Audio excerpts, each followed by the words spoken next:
সকাল থেকে একটা বিড়িও খাই নাই। বাবা আসার আগে তাড়াতাড়ি টেনে নি।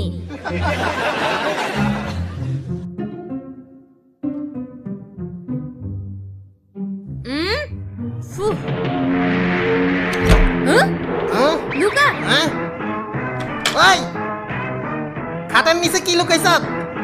হ্যাঁ, ও আচ্ছা, বিড়ি খাও না?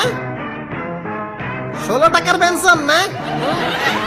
বলদা, এ মানুষ খায় কামরাঙ্গা, পেয়ারা, আম, তেঁতুল, আর তুমি খাও বেনসন। কেন মেয়েরা বিড়ি খেতে পারবে না? সুখটান শুধু পুরুষরাই দিবে, মেয়েরা একটু টান দিলেই দোষ। কি কইলি? বাবা হ্যাঁ? বলো আবার আসছে উনি। কাইসা, বল। আমার বাসায় নাক গলাও, বাসায় যা।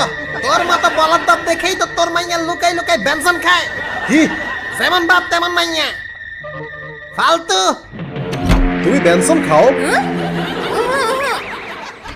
লক্ষ্মী মা না, এগুলো আর কখনোই খাবা না। ওই, হ্যাঁ? এটা কি রান্না? চলো, চলো। কি হলো? এত ফালতু রান্না জীবনও খাই নাই, লবণ মশলা কিচ্ছু হয় নাই। হ্যাঁ? গোলাপ জুসটা খেয়ে দেখি। ও ফ্যাঁ, সবগুলাই বিশ্রী। তোর রান্না কে শিখাইছে? কাইসা, বল। বাসায় যা। যাইতেছি, আসো। ওই ওই ওই, হ্যাঁ? এটা আমার বউ। মা বাবা মাইয়া সব ফালতু। তোর মতো ফালতু কেউ নাই। না ভাগ।